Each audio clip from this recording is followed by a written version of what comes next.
തിരുനാവായ നാവാമുകുന്ദ ക്ഷേത്ര പരിസരത്ത് നടക്കുന്ന കേരളത്തിന്റെ കുംഭമേളയായ മഹാമാഘ മഹോത്സവത്തിന്റെ ഒരുക്കങ്ങൾ സർക്കാർ തടഞ്ഞു. ഒരുക്കങ്ങൾ അന്തിമഘട്ടത്തിലെത്തി നിൽക്കെ കാരണങ്ങളൊന്നും അറിയിക്കാതെയാണ് റവന്യൂ വകുപ്പ് ഉദ്യോഗസ്ഥരെത്തി തടഞ്ഞത്. 2026 അതായത് ഈ മാസം 18 മുതൽ ജനുവരി 18 മുതൽ ഫെബ്രുവരി 3 വരെയാണ് കുംഭമേള നിശ്ചയിച്ചിരിക്കുന്നത്. CV അനുമോദ് ചേരുന്ന വിവരങ്ങളുമായി. അനുമോദ്, യാതൊരു മുന്നറിയിപ്പുമില്ലാതെ റവന്യൂ ഉദ്യോഗസ്ഥരെത്തി ഈ കുംഭമേള മഹാമാഘ മഹോത്സവത്തിൻ്റെ ഒരുക്കങ്ങൾ തടഞ്ഞു. എന്താണ് അതിൻ്റെ കാരണം? എന്താണ് അവർ പറയുന്ന കാരണം?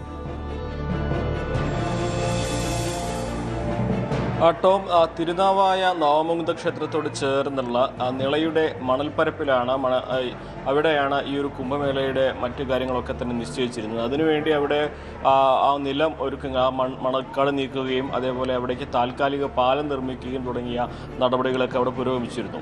ഇത് ഈ പുഴയിലേക്ക് താൽക്കാലിക പാലം കെട്ടുന്നതും പുഴയിൽ നിർമ്മാണ പ്രവർത്തനങ്ങൾ നടത്തുന്നതും അനുവാദം കൂടാതെയാണ് എന്നാണ് ഇപ്പോൾ ഇത് തടഞ്ഞുകൊണ്ടുള്ള വില്ലേജ് ഓഫീസറുടെ സ്റ്റോപ്പ് മെമ്മോയിൽ പറയുന്നത്. അതായത് ഈ മാഘമഹ ഒരുക്കങ്ങൾ അതിനുവേണ്ടി പുഴയിൽ നടത്തുന്ന പ്രവർത്തനങ്ങൾ ഈ വില്ലേജ് ഓഫീസറുടെ അനുവാദമില്ലാതെയാണ് ചെയ്തിരിക്കുന്നത്. അതുകൊണ്ട് ഇത് തടയുന്നു എന്നാണ് വില്ലേജ് ഓഫീസറിൽ നിന്ന് ലഭിച്ച നിർദ്ദേശമെന്നാണ് ഈ സംഘാടകർ പറയുന്നത്.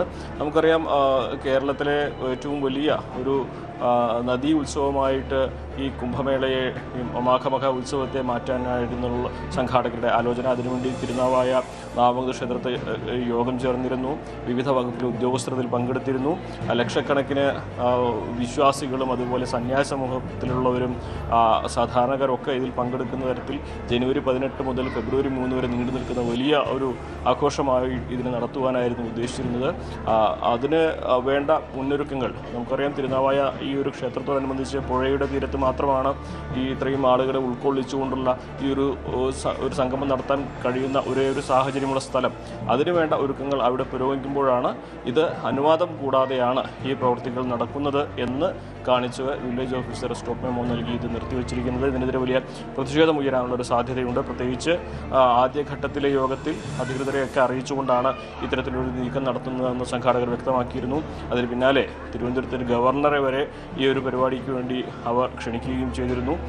ഭാരതത്തിൻ്റെ വിവിധ മേഖലയിൽ നിന്ന് സന്യാസി വലിയ സമൂഹങ്ങളൊക്കെ ഇതിൽ പങ്കെടുക്കാനുള്ള ഒരു ഒരുക്കത്തിലാണ് പലരും. അതിനുള്ള നടപടിക്രമങ്ങളൊക്കെ ആരംഭിക്കുകയും ചെയ്തിട്ടുണ്ട്. അപ്പോൾ ഇതെല്ലാം തന്നെ അവസാന ഘട്ടത്തിലേക്ക് എത്തുമ്പോൾ സർക്കാരിൻ്റെ ഭാഗത്ത് നിന്ന് ഇത്തരത്തിലൊരു നീക്കം നടന്നിരിക്കുന്നു എന്നാണ് സംഘാടകർ പറയുന്നത്. വലിയ പ്രതിഷേധം ഇതിനെതിരെ ഉയരുന്നുണ്ട്. ഇത് വൈകുന്നേരം 4 മണിക്ക് തൃശ്ശൂരിൽ വെച്ച് സംഘാടകർ ഇക്കാര്യങ്ങളിൽ മാധ്യമങ്ങളെ കണ്ട് കാര്യങ്ങൾ വ്യക്തത വരുത്തുമെന്നുമാണ് അറിയുന്നത്.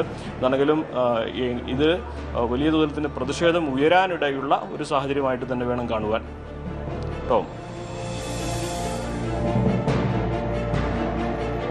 വ്യക്തമാണ്. CV അനുമോദാണ് വിവരങ്ങൾ നൽകിയത്. കൂടുതൽ വാർത്തകൾക്ക് News 18 Keralam YouTube channel subscribe ചെയ്യുക.